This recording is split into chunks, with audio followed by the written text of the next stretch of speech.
En revenant de la forge, un chevalier a une idée. Il a constaté qu'en trempant son épée brûlante dans un seau, l'eau du seau rentre juste en ébullition. Pour séduire sa belle, il se dit qu'il va tremper son épée brûlante dans son bain. Est-ce que c'est une bonne idée? On suppose que le seau a un volume de 10 litres et l'eau qu'il contient est à 15 degrés. On suppose qu'il faut une dizaine de seaux pour remplir la baignoire, qui fait donc 100 litres. Je vous rappelle la capacité thermique massique de l'eau qu'on a croisée dans la vidéo précédente, où on a vu sa signification. Pour chauffer 1 litre d'eau de 1 degré, il faut apporter 4180 joules. Le chevalier sait que quand il trempe son épée dans l'eau du seau, il la met à ébullition, c'est-à-dire qu'il élève sa température de 85 degrés. Et on sait que le seau fait 10 litres. Donc pour l'élever de 1 degré, il faut 10 fois plus d'énergie. Et pour l'élever de 85 degrés, il faut 85 fois plus d'énergie. Ce qu'on vient de faire se résume par une formule. La chaleur apportée par l'épée à l'eau, c'est la capacité thermique massique de l'eau multipliée par la masse d'eau multipliée par l'élévation de température. Et maintenant, on va se demander, avec cette chaleur apportée par l'épée, de combien on fait monter la température de l'eau du bain. On peut répondre très intuitivement, puisqu'il y a 10 fois plus d'eau dans le bain que dans le seau, l'élévation de température, elle, va être inversement 10 fois plus faible. Donc au lieu de monter de 85 degrés, l'élévation de température sera de 8,5 degrés.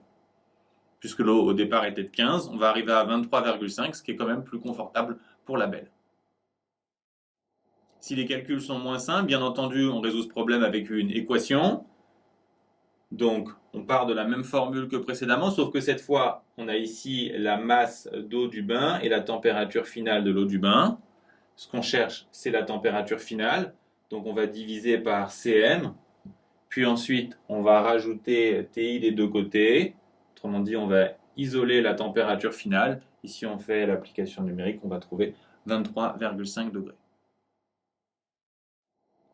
Vous devez aussi savoir résoudre ce type de problème grâce à l'énergie interne, qui est l'énergie liée au mouvement microscopique de la matière, autrement dit à sa température, par opposition à l'énergie mécanique que vous connaissez déjà. L'énergie mécanique, je vous rappelle, elle est liée à l'altitude et à la vitesse. Je vous rassure tout de suite, dans les problèmes de niveau lycée, soit l'énergie interne est nulle et vous faites un problème de mécanique, soit l'énergie mécanique est nulle et vous vous intéressez à la température. Pour résoudre un problème grâce à l'énergie interne, il faut toujours commencer par préciser le système. Dans notre cas, par exemple, il y aura une étude du système eau du seau et une étude du système eau du bain. Il faut toujours aussi étudier le système entre deux moments, on dit aussi deux états, qui sont à chaque fois caractérisés par différentes grandeurs, pression, température, volume, etc. À nouveau, je vous rassure, en terminale, vous travaillez toujours à pression et volume constant. Autrement dit, la seule chose qui vous intéresse, c'est la température. L'énergie interne entre l'état 1 et l'état 2 peut être modifiée soit par un apport de chaleur, ce qu'on appelle un transfert thermique, soit en agitant, comme on l'a vu avec Joule, autrement dit en amenant du travail mécanique ou même du travail électrique. En résumé, la variation d'énergie interne s'explique par la chaleur apportée et le travail fourni. La variation d'énergie interne va impacter sur les grandeurs, autrement dit en lycée, on l'a vu uniquement sur la température, d'où la formule qu'on a déjà croisée. La variation d'énergie interne, c'est la masse fois la capacité thermique massique fois la variation de température. Vous allez résoudre les exercices en croisant ces deux formules. Pour notre problème, premier système, le seau, dont la température passe de 15 degrés à 100 degrés par un apport de chaleur, c'est la chaleur apportée par l'épée.